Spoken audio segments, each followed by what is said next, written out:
Hi friends, welcome back to my channel.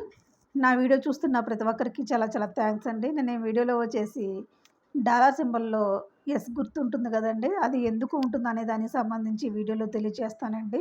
Video అయితే skip చేయకుండా చూడండి ఫ్రెండ్స్. డాలర్‌ను సూచించే ఎస్ సింబల్‌లో ఎస్ అక్షరం ఎందుకు కనిపిస్తుంది? అసలు ఆ గుర్తు ఎక్కడి నుంచి వచ్చింది? ఈ ఆసక్తికరమైన జీకే విషయాల వెనక ఉన్నటువంటి అసలు కథ అయితే తెలుసుకుందామండి ఇప్పుడు. మన రోజువారీ జీవితంలో డబ్బును సూచించడానికి అత్యంత ఎక్కువగా కనిపించే చిహ్నాల్లో డాలర్ సింబల్ ఒకటండి. సంపద, ఆర్థిక లావాదేవీలు, ధరలు గుర్తుకు వచ్చిన వెంటనే మన కళ్ళ ముందు కనిపించే ఈ గుర్తు అసలు ఎక్కడి నుంచి వచ్చింది?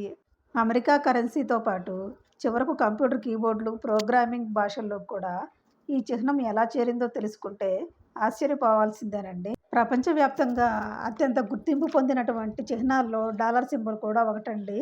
ప్రస్తుతం ఇది ప్రధానంగా అమెరికన్ డాలర్‌ను సూచించేందుకు ఉపయోగిస్తున్నప్పటికీ, దీని మూలాలపై చరిత్రకారుల్లో ఇప్పటికీ పూర్తి ఏకాభిప్రాయం అయితే లేదండి.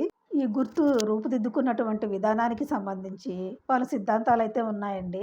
అమెరికా స్వతంత్ర కరెన్సీ వ్యవస్థను ఏర్పాటు చేసుకునే ముందు అక్కడి కాలనీల్లో బ్రిటిష్ పౌండ్లు, షిల్లింగ్స్, పెన్స్ వంటి కరెన్సీలు చలామణిలో ఉండేవండి. అనంతరం 1775లో కాంటినెంటల్ కరెన్సీ డాలర్‌ను ప్రవేశపెట్టింది.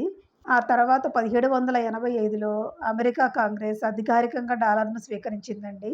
అయితే ఈ డాలర్ సింబల్ చరిత్రలో స్పానిష్ పెసోకు ప్రత్యేక స్థానం ఉందని జెప్పేసి ఒక ప్రముఖ సిద్ధాంతం అయితే చెప్తుంది. అంతర్జాతీయ వాణిజ్యంలో స్పానిష్ పెసో అనేది విస్తృతంగా ఉపయోగించబడేదండి. దీనిని పెసో డి ఓచో రియలెస్ లేదా సాధారణంగా పీస్ ఆఫ్ ఎయిట్ అని పిలిచేవారండి. అమెరికాలో కూడా ఈ నాణెం విస్తృతంగా చలామణిలో ఉండేది. అంతేకాదు 1857 వరకు అమెరికాలో స్పానిష్ పెసో అనేది చట్టబద్ధమైన చెల్లుబాటు కలిగినటువంటి కరెన్సీగా కొనసాగిందండి. డాలర్ గుర్తు ఎలా ఏర్పడిందనే విషయంలో అత్యంత ప్రాచుర్యం పొందినటువంటి వివరణ వ్యాపారుల సంక్షిప్త రాత పద్ధతికి సంబంధించిందండి. వ్యాపారులు స్పానిష్ పెసోను సూచించడానికి చిన్న అక్షరం పీను ఎస్‌పై రాసేవారని చెప్తారు. లెక్కలు, రికార్డుల్లో ఈ సంక్షిప్త రూపాన్ని పదే పదే ఉపయోగించడంతో అది క్రమంగా సరళీకృతమై ప్రస్తుత డాలర్ ఆకారానికి దగ్గరైనట్లు ఈ సిద్ధాంతం అయితే వివరిస్తుందండి. అది ఇది ఒకటే వివరణ కాదు. మరో సిద్ధాంతం ప్రకారం ఈ గుర్తును స్పెయిన్ రాజచిహ్నం పిల్లర్స్ ఆఫ్ హెర్క్యులస్‌తో సంబంధం ఉండొచ్చని చెప్తారు. మరో ప్రసిద్ధ వాదనలో డాలర్ అనేది యు మరియు ఎస్ అక్షరాల కలయిక అని పేర్కొంటారు. అయితే ఈ సిద్ధాంతానికి బలమైన చారిత్రక ఆధారాలు తక్కువగా ఉన్నాయని చరిత్ర పరిశోధనలైతే సూచిస్తున్నాయండి. అమెరికాలో ముద్రిత రూపంలో డాలర్ గుర్తు అనేది 18వ శతాబ్దం చివరి నాటికి అంటే 1790ల చివర్లో కనిపించినట్లు సమాచారం అండి. ఫిలడెల్ఫియాకు చెందినటువంటి ప్రింటర్ ఒకళ్ళు ఈ గుర్తును అమెరికన్ ముద్రణలో ఉపయోగించడంలో పాత్ర పోషించినట్లు చెబుతారు. ప్రారంభంలో ఇది లెడ్జర్లు, వ్యాపార రికార్డులు, ముద్రిత పత్రాల్లో ఎక్కువగా కనిపించిందండి. ఆ తర్వాత 1869లో అమెరికన్ బ్యాంకు నోట్లపై కూడా ఈ డాలర్ గుర్తు అనేది ప్రత్యక్షమైందండి.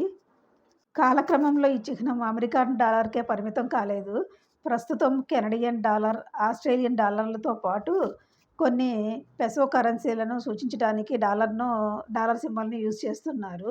ఇక ఆధునిక సాంకేతికత ప్రపంచంలోనూ డాలర్‌కు ప్రత్యేక స్థానం ఏర్పడింది.